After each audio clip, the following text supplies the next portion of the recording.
For everything there is a season and a time for every purpose under heaven.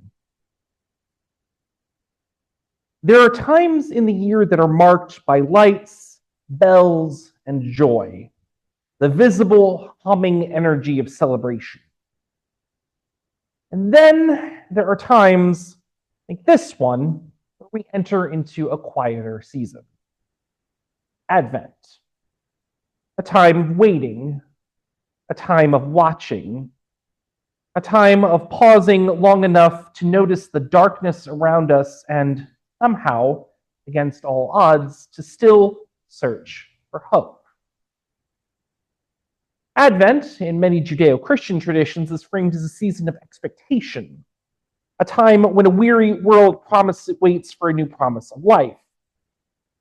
And while Unitarian Universalists hold a wide diversity of religious perspectives, some of us rooted in Christianity, some in Judaism or earth-based spirituality, some in humanism, Buddhism, atheism, and a constellation of other belief systems, we still know something about waiting, about longing, about hoping when hope feels nearly impossible. And as we are invited into this time of waiting during the Advent season, we are confronted with the truth that is painfully relevant to our lives today. That in order to find and to create the sense of hope we are searching for in our own journeys and in the wider world, we must often find inspiration in the darkest and most uncertain of times, much like the world as we know it today.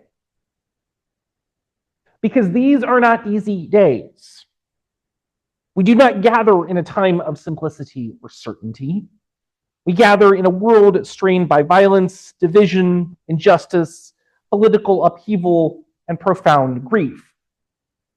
Yet, here we are, lighting candles in the dark. Here we are, whispering into the winter air the possibility that hope is still real. How do we make sense of a season like this? How do we wait faithfully, not passively, but faithfully, when the world around us feels so fragile?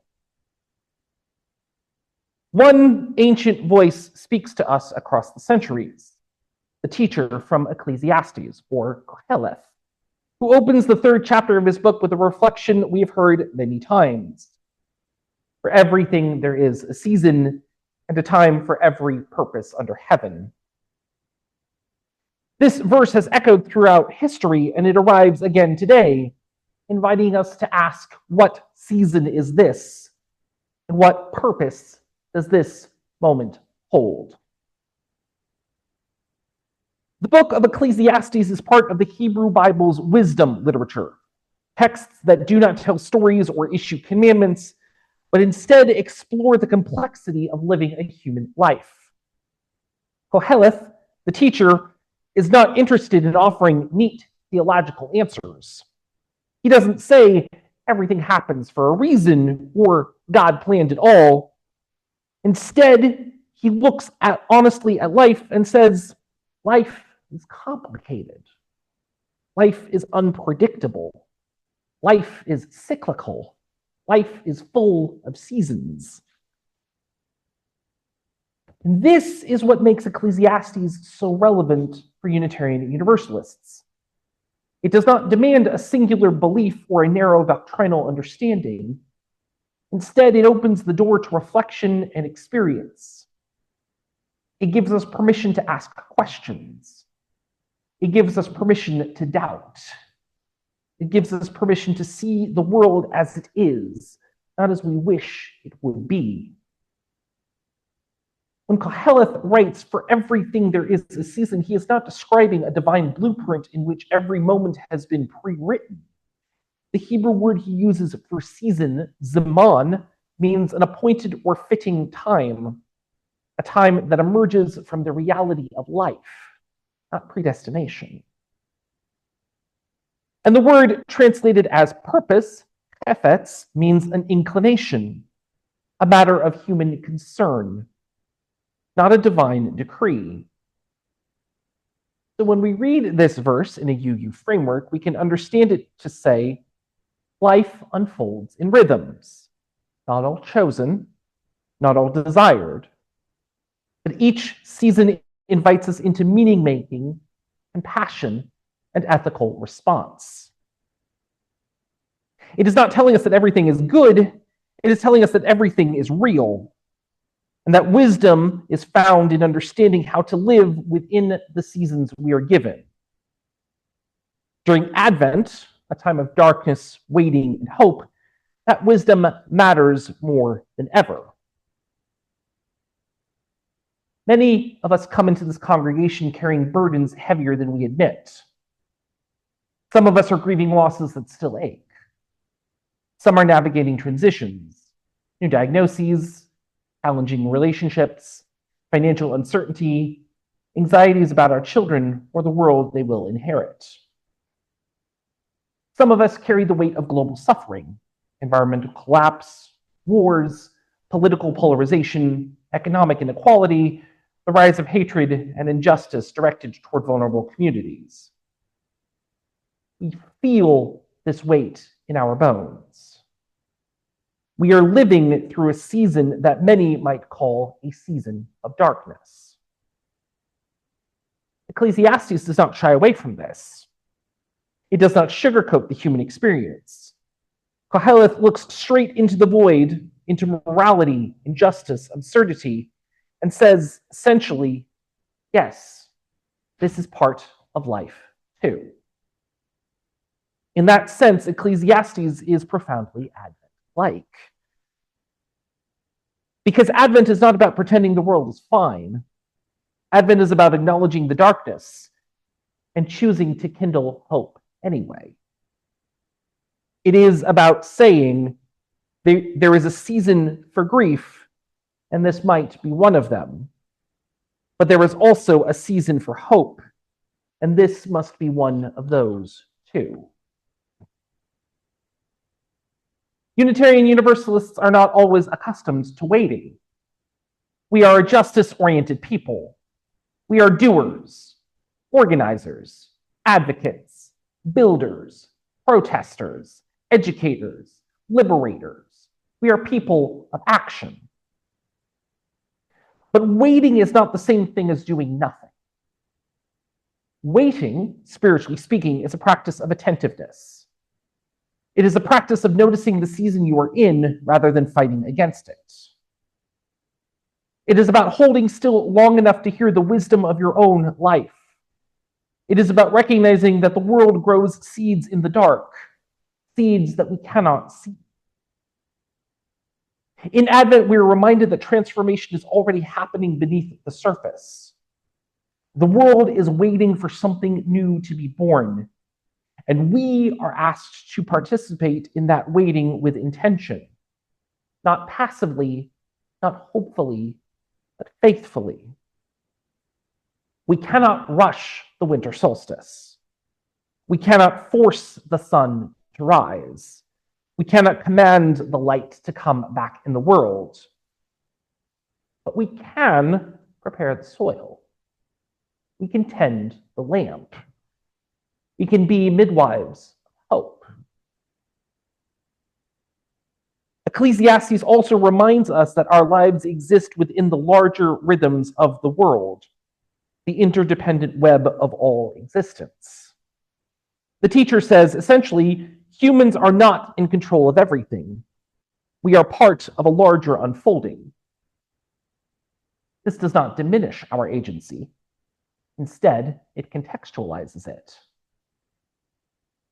There are seasons we choose, like seasons of compassion, seasons of justice, seasons of joy. And then there are seasons we do not choose, like seasons of illness or grief or societal turmoil. To live wisely is to recognize both truths. We shape the world, and the world shapes us. But Ecclesiastes invites us into a spiritual humility, an understanding that the seasons of life, both the ones we celebrate and the ones we fear, are part of a larger cosmos that moves, breathes, and evolves beyond our individual will. This is deeply you, a recognition that we are not separate from creation, but embedded into it. Many religious traditions affirm a kind of bright, sunlit faith, a faith that insists everything will always be clear, joyful, and easy. But UU spirituality, at its best, embraces this truth. Darkness is not the opposite of hope. Darkness is the classroom in which hope is taught. To say that this season, this messy, challenging, chaotic season has purpose is not to celebrate the suffering or pretend that everything happens for a reason. Instead, it is to say, even here, even now, meaning is possible. Even here, even now, love is possible. Even here, even now, hope is possible. So how do we look at our world today, with all of its violence, instability, and fear, and still find hope? Hope emerges when we recognize the season we are in and choose to live purposely in it. It is a practice, a discipline, a decision, and it is communal. We find hope by creating it together, by noticing the unseen ways life continues, and by tending to the most vulnerable among us. We find hope by naming the injustices of our world and working to repair them. We find hope by believing that another season is possible and in the process of creation, even if we cannot yet see it forming. Just as the people who first heard Koheleth's words knew deeply, the darkness is never the end of the story. It is the time before dawn. So what, then, is the purpose of this season? If Ecclesiastes teaches us that every season has its own invitation, then what does this time, this Advent, this winter, this period of global upheaval invite us into? Our hope is not something we wait to be given. Hope is not mad, it is something we cultivate. Hope is not magic, hope is a commitment. Hope is not passive, hope is a practice. Hope is not denial, it is defiance. The defiance of despair, the defiance of resignation, the defiance of the idea that nothing can change. In this way, hope honors the darkness, but refuses to let the darkness define the horizon. As Rebecca Parker once wrote, in the midst of the whirling winds of change, we are held by something vast, beyond all sorrow. If every season has its purpose, then perhaps the purpose of this season is this: to become people of hope in a world that are starving for it.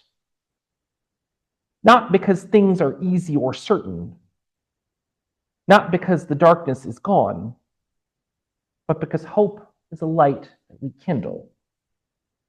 And we kindle hope when we gather, week after week, lighting candles, singing songs, grieving together, laughing together, doing the slow, steady work of becoming the people our world needs. Ecclesiastes affirms that nothing is permanent. Not joy, not sorrow, not fear, not despair. The seasons change. The pendulum swings. And Advent reminds us that even in the deepest darkness, a seed of light is growing. We may not see it yet, but it is there. It is already becoming. It is already on its way.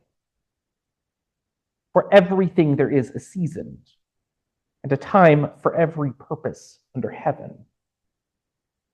May we enter this season not with fear, but with courage, not with despair, but with faith, not with resignation, but with a fierce and tender hope.